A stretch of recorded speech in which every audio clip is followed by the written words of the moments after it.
Capítulo 12. Uma mente ansiosa e preocupada. Deixa a ira, abandona o furor, não te impacientes. Salmos, número 37, verso 8. A ansiedade e a preocupação são ataques à mente que pretendem nos desviar a atenção de servir ao Senhor. O inimigo também usa esses tormentos para empurrar nossa fé para baixo. Assim, ela não pode aumentar e nos ajudar a viver em vitória. Algumas pessoas têm tal problema com a preocupação que poderia até mesmo ser dito que elas são viciadas em preocupação. Se elas não têm alguma coisa pessoal com que se preocupar, elas se preocuparão com a situação de outra pessoa. Eu tinha esse problema, por isso estou bem qualificada para descrevê-lo. Como estava constantemente me preocupando a respeito de alguma coisa, jamais desfrutei a paz pela qual Jesus morreu para que a tivesse. É absolutamente impossível preocupar-se e viver em paz ao mesmo tempo. Paz não é alguma coisa que pode ser colocada em uma pessoa. É um fruto do Espírito. Gálatas capítulo 5, verso 22. E fruto é o resultado de permanecer na videira. João capítulo 15, versículo 4. Permanecer refere-se a entrar no descanso de Deus, relatado no capítulo 4 de Hebreus, como também em outros lugares da palavra de Deus. Há diversas palavras na Bíblia que se referem à preocupação, dependendo da tradução que você estiver lendo. A versão King James não usa a palavra preocupação, além de não ter impacientes. Salmos 37, verso 8. Outras frases são usadas para nos advertir contra a preocupação são: não andeis ansiosos. Mateus, capítulo 6, versículo 25. Não andeis ansiosos de coisa alguma. Filipenses, capítulo 4, verso 6. E lançando toda a vossa ansiedade. 1 Pedro, capítulo 5, versículo 7. Geralmente, uso a Amplified Bible, que inclui diversas versões diferentes e outras frases que se referem ao assunto. Para simplificar o ensino no restante deste capítulo, vou me referir a essa situação como preocupação. A preocupação definida. O dicionário Webster define preocupação como se segue: sentir-se apreensivo ou inquieto, fazer alguém sentir-se ansioso, angustiado ou inquieto, ou uma fonte de inquietação contínua. Também ouvi essa palavra definida como atormentar-se com pensamentos perturbadores.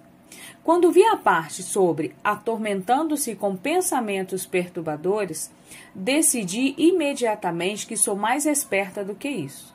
Acredito que cada cristão é. Penso que os crentes têm mais sabedoria, além de sentar-se por aí e atormentar-se.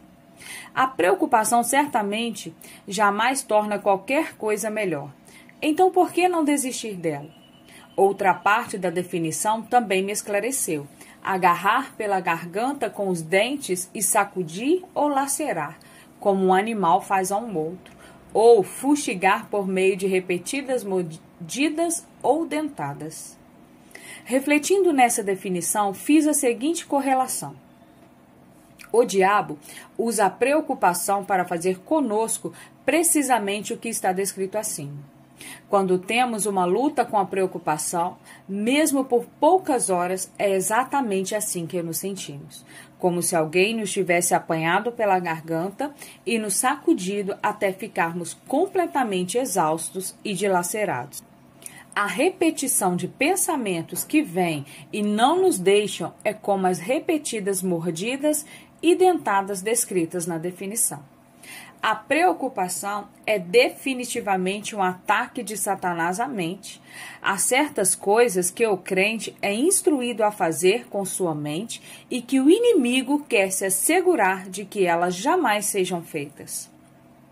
Consequentemente, o diabo tenta manter a arena mental suficientemente ocupada com os tipos errados de pensamentos de forma tal que a mente nunca se liberta para ser usada para o propósito para o qual Deus a planejou. Discutiremos as coisas certas a fazer com a mente no próximo capítulo. Mas agora, deixe-me continuar nosso estudo sobre a preocupação até termos a revelação total de quão inútil ela realmente é. Mateus capítulo 6, versículos 25 a 34. É uma excelente passagem para ler quando sentimos um ataque de preocupação vindo. Vamos examinar cada um desses versos separadamente para ver o que o Senhor está nos dizendo sobre esse assunto vital. Não é a vida maior do que as coisas? Por isso vos digo, não andeis perpetuamente ansiosos, inquietos e preocupados pela vossa vida, quanto ao que haveis de comer ou beber, nem pelo vosso corpo, quanto ao que haveis de vestir. Não é a vida qualitativamente mais do que o alimento, e o corpo mais, muito acima e mais excelente do que as vestes? Mateus 6, versículo 25. O propósito da vida é ser tão alta qualidade que a desfrutemos imensamente. Em João 10, verso 10, Jesus diz: o ladrão vem somente para roubar, matar e destruir. Eu vim para que tenham e desfrutem da vida e a tenham em abundância completa até que transborde. Satanás tenta nos roubar essa vida de muitas maneiras. Uma delas é por meio da preocupação. Mateus capítulo 6, versículo 25, nos ensina que não há nada na vida com que nos devamos preocupar, nenhum aspecto dela. A qualidade de vida que Deus providenciou para nós é suficientemente grande para incluir todas essas coisas, mas se nos preocupamos sobre as coisas, então a perdemos, como também a vida que Cristo quis que tivéssemos. Não é você mais valioso do que um passarinho? Observai as aves do céu. Não semeiam, não colhem, nem ajuntam em celeiros. Contudo, vosso Pai Celeste as sustenta. Porventura, não vaieis vós muito mais do que as aves? Mateus capítulo 6, versículo 26. Poderia fazer bem a todos nós gastarmos algum tempo observando as aves. Foi isso que o nosso Senhor nos disse para fazer. Se não todo dia, pelo menos de vez em quando, precisamos tirar um tempo para observar e lembrar a nós mesmos como os nossos amigos de pena são bem cuidados. Eles literalmente não sabem de onde virá sua própria refeição. Apesar disso, jamais vi um pássaro sentado num galho de árvore tendo um esgotamento nervoso por causa de preocupação. O que o mestre quer dizer aqui é, na verdade, muito simples. Porventura, não vaieis vós muito mais do que as aves? Mesmo que esteja lutando com uma autoimagem pobre, com certeza você pode acreditar que é mais valioso do que um pássaro e ver como seu Pai Celestial toma conta deles tão bem. O que você ganha por se preocupar? Qual de vós, por se preocupar e por ansioso que esteja, pode acrescentar um côvado à sua estatura ou ao curso da sua vida? Mateus capítulo 6, versículo 27. O ponto principal, rapidamente entendido, é que a preocupação é inútil, não realiza nada de bom. Se é assim, então por que preocupar-se? Por que ficar ansioso? Por que ficar tão ansioso? E por que andais ansiosos quanto ao vestuário? Considerai como crescem os lírios do campo e aprendam inteiramente como eles crescem. Eles não trabalham, nem fiam. Eu, contudo, vos afirmo que nem Salomão, em toda a sua glória, excelência, dignidade e graça, se vestiu como qualquer deles. Ora, se Deus veste assim a erva do campo, que hoje existe e amanhã é lançada no forno, quanto mais vestirá a vós outros, homens de pequena fé. Mateus capítulo 6, versículo 28 a 30. Usando a ilustração de uma de suas criações, o Senhor assinala que se uma flor, que nada faz, pode ser tão bem cuidada e tão bonita que excede em brilho até mesmo a Salomão com toda a sua majestade, então com certeza podemos acreditar que receberemos cuidado e provisão. Portanto, não se preocupem nem fique ansioso. Portanto, não vos inquieteis, nem fiqueis ansiosos, dizendo: que comeremos, que beberemos, ou com que nos vestiremos? Mateus capítulo 6, versículo 31. Gosto de ampliar esse versículo mais um pouco e incluir mais uma pergunta: o que vamos fazer? Penso que Satanás envia demônios cujo trabalho é fazer nada mais do que repetir essa frase nos ouvidos do crente o dia inteiro. Eles disparam perguntas difíceis e o crente gasta seu precioso tempo tentando encontrar uma resposta. O diabo está constantemente deflagrando guerra no campo de batalha da mente, esperando enganar os cristãos em lutas longas, infindáveis e custosas. Note aquela parte do versículo 31, em que o Senhor nos instrui a não nos preocuparmos nem ficarmos ansiosos. Lembre-se de que a boca fala aquilo de que o coração está cheio. Mateus capítulo 12, versículo 34. O inimigo sabe que se ele puder deixar suficiente coisas erradas circulando em nossa mente, elas finalmente acabarão saindo da nossa boca. Nossas palavras são importantes porque elas confirmam nossa fé, ou em algumas ocasiões, nossa falta de fé. Busque a Deus, não a presentes. Porque aos gentios pagãos é o que procuram diligentemente e desejam ardentemente todas essas coisas. Pois vosso Pai Celeste sabe que necessitais de todas elas. Buscai, tendo como objetivo e esforçai-vos, pois em primeiro lugar o seu reino e a sua justiça, a sua maneira de fazer e ser correto, e todas estas coisas vos serão acrescentadas. Mateus capítulo 6, versículo 32 e 33. Está claro que os filhos de Deus não devem ser como o mundo. O mundo busca as coisas, mas nós buscamos ao Senhor. Ele nos prometeu que se fizermos isso, Ele nos acrescentará as coisas que sabe de que precisamos. Devemos aprender a buscar a face de Deus e não a sua mão. Nosso Pai Celeste se deleita em dar aos seus filhos boas coisas, mas apenas se não estivermos correndo atrás delas. Deus sabe do que precisamos antes que o peçamos. Se simplesmente fizermos nossos pedidos conhecidos dele, Filipenses capítulo 4, verso 6, ele os tornará realidade em seu tempo próprio e adequado. A preocupação não nos ajudará de jeito nenhum. Na verdade, ela retardará nosso progresso. Viva um dia de cada vez. Portanto, não vos inquieteis com o dia de amanhã, pois o amanhã trará os seus cuidados e ansiedades. Basta ao dia o seu próprio mal.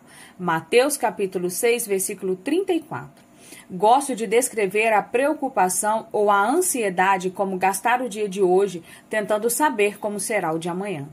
Vamos aprender a usar o tempo que Deus nos tem dado para aquilo que Ele planejou.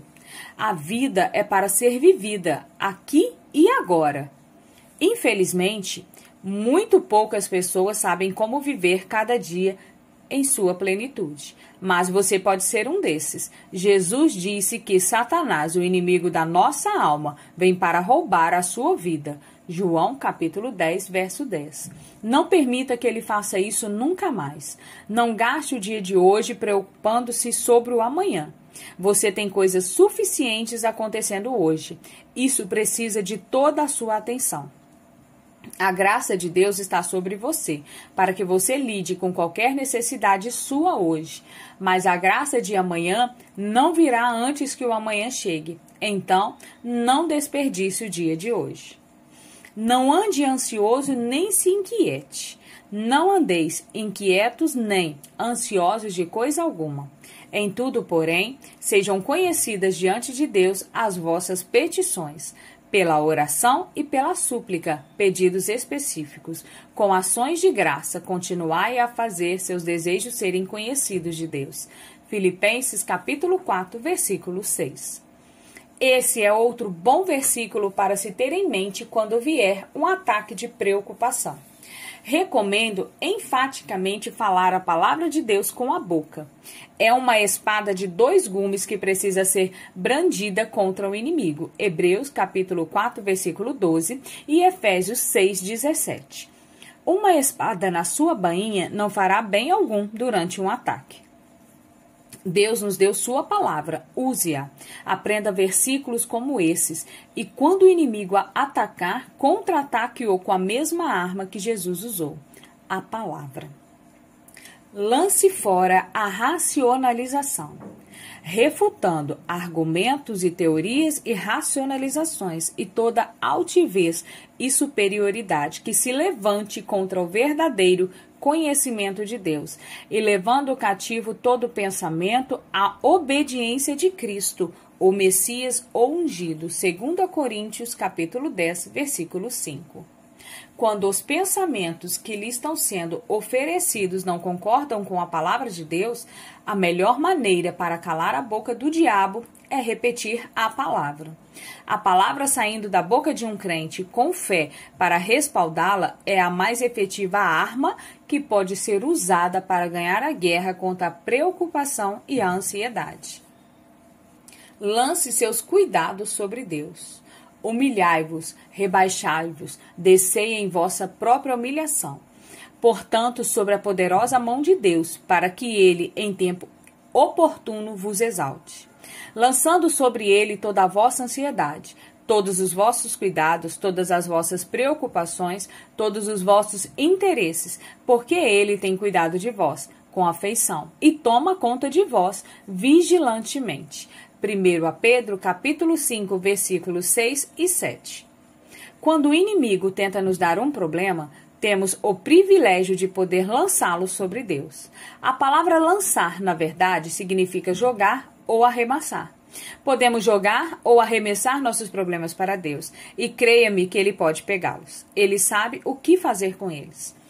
Essa passagem nos permite saber que humilhar-se significa não se preocupar. A pessoa que se preocupa ainda pensa que ela pode, de alguma maneira, resolver seu próprio problema. A preocupação é a mente correndo de um lado para o outro, tentando encontrar uma solução para a sua situação. O homem orgulhoso é cheio de si, enquanto o homem humilde é cheio de Deus. O homem orgulhoso se preocupa, o homem humilde espera. Apenas Deus pode nos libertar, e Ele quer que saibamos disso, para que em cada situação nossa primeira resposta seja nos apoiarmos nele e encontrarmos no seu descanso. O descanso de Deus. Ah, nosso Deus, acaso não executará tu o teu julgamento contra eles? Porque em nós não há força para resistirmos a essa grande multidão que vem contra nós. E não sabemos nós o que fazer. Porém, os nossos olhos estão postos em ti. 2 Crônicas, capítulo 20, versículo 12. Amo esse versículo. O povo a quem ele se refere havia atingido o ponto de perceber 3 coisas como certas. Primeiro, eles não tinham poder contra seus inimigos. Segundo, eles não sabiam o que fazer. Terceiro, eles precisavam ter seus olhos fixos em Deus. Nos versos 15 e 17 da mesma passagem, vemos o que o Senhor lhe disse quando eles atingiram essa percepção e de boa vontade a admitiram diante de Deus. Não temais, nem vos assusteis por causa desta grande multidão, pois a peleja não é vossa, mas de Deus. Neste encontro não tereis de pelejar. Tomai posição. Ficai parados e vede o salvamento que o Senhor vos dará. Qual é a nossa posição? E a de permanecer em Jesus e entrar no descanso de Deus? É a de esperar no Senhor continuamente, com os olhos fixos nele, fazendo o que ele nos direciona a fazer, e, por outro lado, tendo o temor reverente de nos movermos na carne? No que diz respeito ao descanso de Deus, gostaria de dizer isso. Não há o descanso de Deus sem oposição. Para ilustrar, compartilho com você uma história que ouvi certa vez envolvendo 2 artistas a quem pediram que pintasse quadros da paz da maneira como eles a percebiam. Um pintou um lago parado, calmo, bem atrás das montanhas. O outro pintou uma cachoeira impetuosa e espumejante sobre a qual se inclinava uma árvore com um pássaro repousado em um ninho em um de seus galhos. Qual delas verdadeiramente retrata a paz? A segunda, porque não há paz sem oposição. O primeiro quadro representa estagnação. A cena representada pode ser serena. Uma pessoa poderia ser motivada a ir lá para se convalescer. Ela pode oferecer uma bela imagem, mas não retrata o descanso de Deus. Jesus disse: deixo-vos a paz, a minha própria paz vos dou, e lego com herança. Não vos la dou como o mundo dá. João, capítulo 14, versículo 27. Sua paz é espiritual, e seu descanso é aquele que funciona durante a tempestade. Não há ausência dela. Jesus não veio para remover toda a oposição da nossa vida. Antes, pelo contrário, veio para nos dar um enfoque diferente das tempestades da vida. Devemos tomar sobre nós o seu jugo e aprender dele. Mateus capítulo 11, verso 29. Isso significa que devemos aprender seus caminhos para enfrentar a vida da mesma maneira que ele enfrentou. Jesus não se preocupava, e nós também não temos de nos preocupar. Se você não está esperando não ter nada com que se preocupar para parar de se preocupar, então provavelmente eu devesse lhe dizer que você terá de esperar um longo tempo, porque esse tempo pode jamais chegar. Não estou sendo negativa, estou sendo honesta. Mateus capítulo 6, versículo 34, sugeriu que não nos preocupássemos com o dia de amanhã, porque cada dia terá suas próprias e suficientes preocupações. O próprio Jesus disse isso, e ele certamente não era negativo. Estar em paz, desfrutar o descanso de Deus em meio à tempestade, dá mais glória ao Senhor, porque prova que seu método funciona. Preocupação, preocupação, preocupação. Desperdicei anos da minha vida me preocupando com coisas sobre as quais não podia fazer nada. Gostaria de ter aqueles anos de volta e ser capaz de encará-los de maneira diferente. Entretanto, uma vez que você tenha gasto o tempo que Deus lhe deu, é impossível consegui-lo de volta e fazer as coisas de um jeito diferente. Meu marido, por outro lado, jamais se preocupou. Houve um tempo em que ficava zangada com ele porque ele não se preocupava comigo e se juntava a mim para falar sobre todas as possibilidades sombrias se Deus não fizesse presente e satisfazesse nossas necessidades. Sentava-me na cozinha, por exemplo, e despejava as contas e talões de cheque, ficando mais descontrolada naquele momento, porque as contas eram mais do que o dinheiro. Dave ficava no cômodo próximo brincando com as crianças, vendo televisão enquanto elas pulavam-lhe nas costas e punham-lhe rolhos no cabelo. Lembro-me de ter dito em tom desagradável: por que você não vem aqui e faz alguma coisa em vez de ficar brincando enquanto tento resolver essa bagunça? Quando ele respondia com: o que você quer que faça?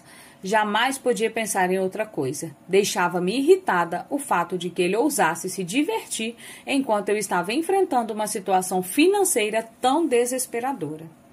Dave me acalmava, lembrando-me de que Deus tinha sempre satisfeito nossas necessidades, que nós estávamos fazendo nossa parte, que era dando dízimo, ofertas, orando e confiando, e que o Senhor continuaria a fazer a parte dele. Devo esclarecer que Dave estava confiando enquanto eu estava me preocupando. Ia para a sala com ele e as crianças, e um pouquinho mais tarde os pensamentos voltavam a se mover em minha mente. Mas o que vamos fazer? Como vamos pagar essas contas? E se? E então veria todos esses desastres na tela de cinema da minha imaginação.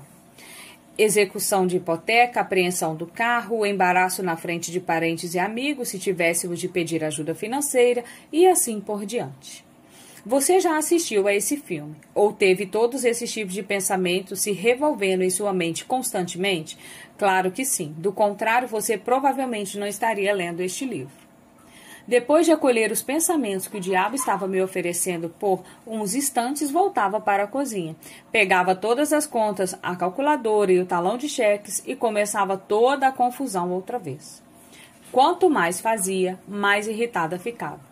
Então, repetia a mesma cena. Gritava porque Dave e as crianças estavam se divertindo enquanto eu estava carregando toda a responsabilidade.